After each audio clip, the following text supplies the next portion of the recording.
जय जय श्री सीताराम। आज नारद बाबा को बड़ा कौतूहल हुआ जब उन्होंने देखा कि भगवान ने भौमासुर के यहाँ बंदी 16,100 राजकुमारियों से विवाह कर लिया है। 8 पहले से हैं तो 16,108 रानियाँ हो गई और पुत्र पुत्राधिक भी हैं। तो नारद बाबा ने विचार किया कि भगवान की दिनचर्या कैसी होगी। भाई जिस एक नारी हो उसकी डिमांड पूरी करने में तो आदमी पसीने छूट जाते हैं। एक नारी को खुश रखना बड़ा मुश्किल है और भगवान के 16,108 रानियाँ हैं। तो चलो और आज जो है द्वारिका में चल के भगवान की दिनचर्या देखते हैं। भगवान गए। नारद बाबा जब द्वारिका में पहुँचे, आहा क्या सुंदर नगरी द्वारिका। देखो द्वारिका को बनाने में देव शिल्पी विश्वकर्मा ने अपनी पूरी ताकत, अपनी पूरी कारीगरी लगा दी। क्यों? ये परब्रह्म परमेश्वर के रहने के लिए महल बनाया गया था। जब उन्होंने पूरी कारीगरी लगा दी तो महल तो सुंदर हो गया होगा। वहाँ गए तो पहले उपवन की शोभा देखी, मंत्रमुग्ध हो गए। आह कितनी प्यारी भगवान की नगरी है। और धीरे धीरे चलते हुए अंतापुर में पहुँचे। जब अंतापुर में पहुँचे तो वहाँ लाखों महल थे जो भगवान श्री कृष्ण की रानियों के लिए बने हुए थे। वहाँ जाकर एक बड़े ही सुंदर और बड़े महल में जाकर उन्होंने प्रवेश किया। उस महल में भगवान जो थे देवी रुक्मिणी के साथ विराजमान थे और वो पलंग पे बैठे हुए भगवान की चमर से हवा कर रही। जैसे भगवान ने देखा कि देवर्षि नारद बाबा पधारे हैं, पलंग से झट से उठ खड़े हुए और हाथ जोड़कर भगवान को प्रणाम किया। नारद बाबा के चरणों में अपना शीश रख दिया। आइए आइए भगवान आइए, आज आपके पधारने से ये द्वारिकापुरी जो है वो पवित्र हो गई है। भगवान ने नारद बाबा के चरण पखारे, उनकी विधिवत पूजा की और चरणोदक लिया और रुक्मिणी जी को भी प्रदान किया। कहने लगे भगवान आप कैसे आए? नारद बाबा कहने लगे प्रभु आप सबके स्वामी हैं, आप ही जो है सृष्टि के सृजनकर्ता, पालनकर्ता और संहारता है। आपके समान दूसरा इस ब्रह्मांड में, सृष्टि में, विश्व में कोई नहीं है। तो आपके अंदर ये गुण क्यों नहीं? ये गुण जो है आपके अंदर ही हो सकता है।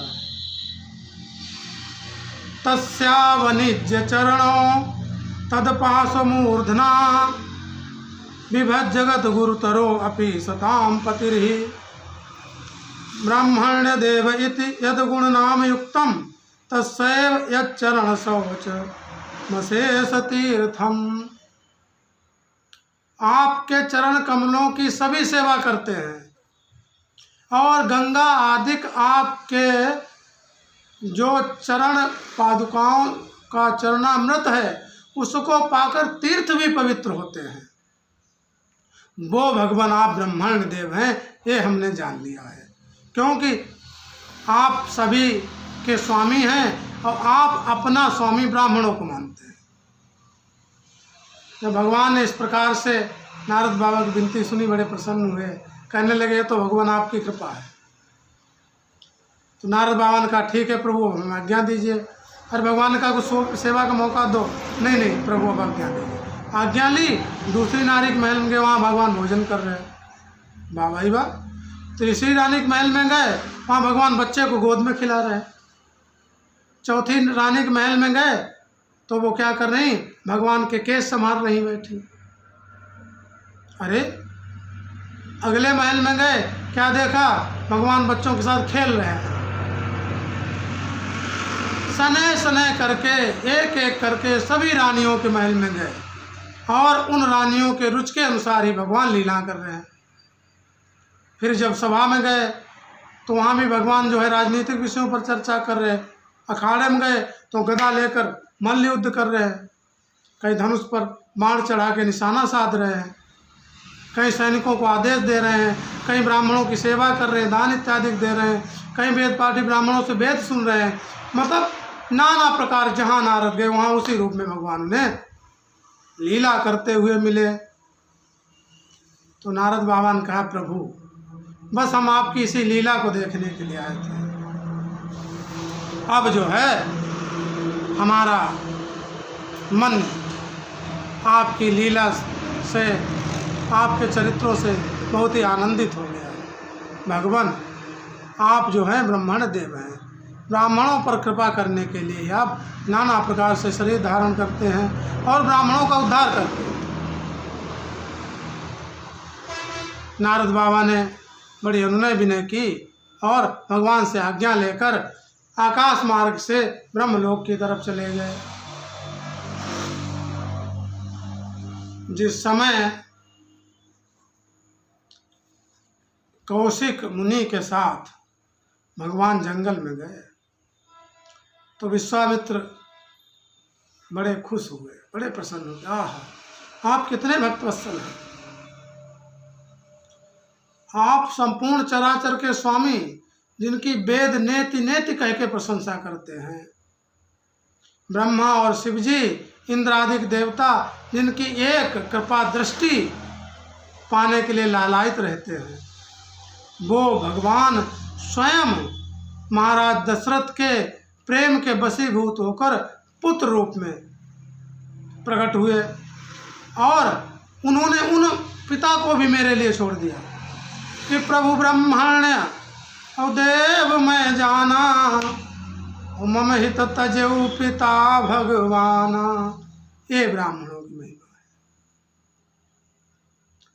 है। आज जब हम ब्राह्मणों की महिमा का गुणगान करते हैं तो हमसे लोग नाराज हो जाते हैं। वो कहते हैं कि भैया आज तो सब ऐसे ही है, आज वो पुराने ज़माने में है। ज़माना कोई भी हो, सत्य हमेशा सत्य है। विधान और संविधान में यही थोड़ा सा फर्क है। संविधान से देश चलता है और देश संविधान से ही चलेगा, लेकिन ये सृष्टि विधान से चलती है और ये विधान से ही चलेगी। और जो देश का संविधान होता है, जिसे राजाज्ञा कहते हैं, वो भी उस ईश्वर के विधान का ही एक अंश है। राजा में 8 गुण पाए जाते हैं और लोकपाल इत्यादि के 8 गुण राजा में होते हैं, इसलिए राजा पूजनीय होता है। और राजा की आज्ञा मानना प्रत्येक नागरिक का सबसे पहला धर्म होता है। वो किसी वर्ण में हो, किसी व्यवस्था में हो, किसी आश्रम में हो, राजाज्ञा पहली आज्ञा। अब कलयुग चल रहा है तो नाना प्रकार के लोगों के विचार हैं, नाना प्रकार की शाखाएं बन गई हैं।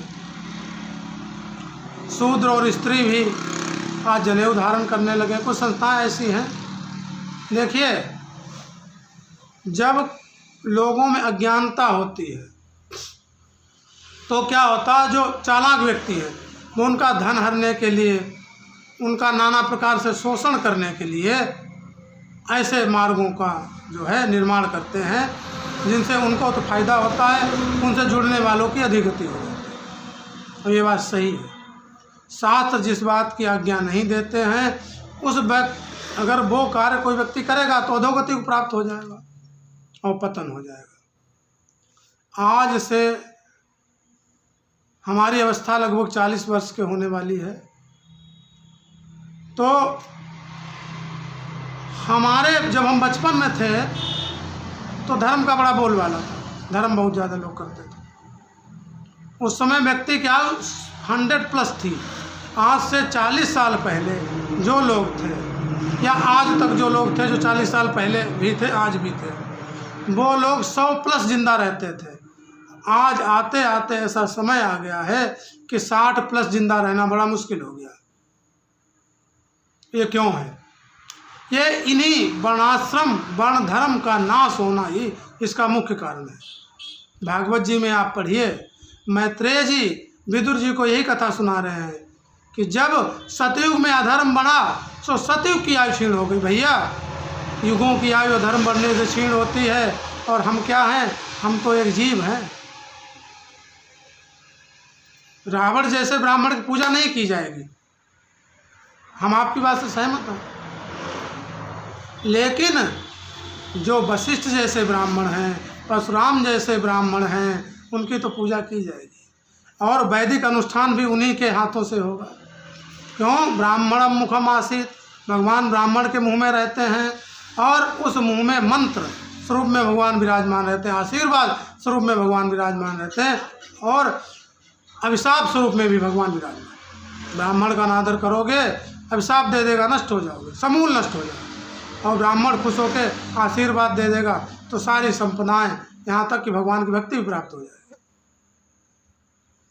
अब कुछ ब्राह्मण कुल में उत्पन्न व्यक्ति मांसाहार, मदिरापान, तम्बाकू आहार वगैरह करते हैं, और आज संत भगवान भी कहते हैं कि उनको दिया हुआ दान भी निष्फल होता है, उनको दान देने वाला व्यक्ति भी नारकी हो जाता है।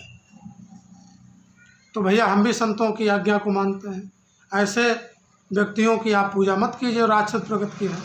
लेकिन किसी विजातीय व्यक्ति से वैदिक कर्मकांड नहीं हो सकता, करने को आप कुछ भी करें, कोई मना नहीं कर सकता, कोई आपका हाथ नहीं पकड़ सकता, आपको संविधान में अधिकार प्राप्त है। लेकिन अगर सद्गति चाहते हो तो उस अनुष्ठान को मत करो। अगर आपको शास्त्रीय ब्राह्मण नहीं मिल रहे हैं, जिनमें शास्त्रों को बताए हुए ब्राह्मणों के जिनमें गुण होने चाहिए, कुछ समय के लिए आपको अगर नहीं मिल पा रहे तो उस अनुष्ठान को कुछ समय के लिए मत करो। इससे क्या फ़ायदा होगा? इससे अनुष्ठान करने से जो आपको पाप लगेगा, अपराध लगेगा, उससे आप बच जाएंगे। और जब आपको अच्छे ब्राह्मण मिल जाएं तो आप उनसे अनुष्ठान करवाइए। एक बहुत ही सुंदर चौपाई है, भगवान श्री राम के मुख से निकली हुई है कि पूज्य विप्र सकल गुणहीना, शूद्रन गुण गण ज्ञान प्रवीणा। भगवान ने कहा है किसी ब्राह्मण में अगर कोई गुण न हो तो उसको भी पूजना चाहिए। जैसे वो ब्राह्मण कुल में पैदा हुआ और उसने जनेऊ धारण कर रखा है, गोपवीत धारण कर रखा, किसी कारणवश उसकी ऐसी शिक्षा नहीं हो पाई कि वो वेद पढ़ लेते, शास्त्र पढ़ लेते, वो निरक्षर रह गए।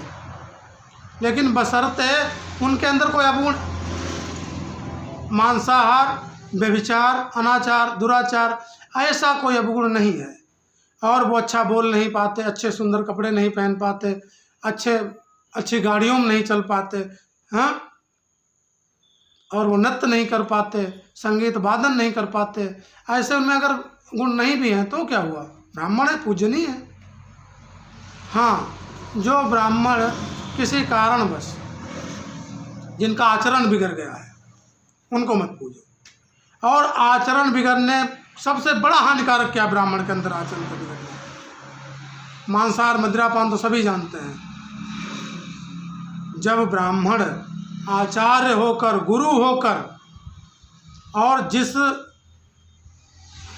वस्तु को, जिस वाक्य को, जिस व्यक्ति को शास्त्रों में जिस कार्य के लिए निषिद्ध बताया गया है, और वो आसन पर बैठकर प्रवचन करने में निषिद्ध चीज़ को भी, निषिद्ध बात को भी सही बोलते हैं, वो ब्राह्मण ज़्यादा हमारे ख्याल से खतरनाक हो जाएंगे। क्यों? उनके प्रवचन जो है, उनका आदेश ब्रह्मवाक्य जनार्दनम, मनुष्य क्या समझता है कि ब्राह्मण का वाक्य ईश्वर का वाक्य है, और वो वहाँ बैठकर असत्य भाषण करते हैं, शास्त्रों के विरुद्ध बोलते हैं, अपने मनमाने ढंग से, मनमाने रास्ते का पालन खुद करते हैं, आपको पालन करवाने के लिए कहते हैं। उन ब्राह्मणों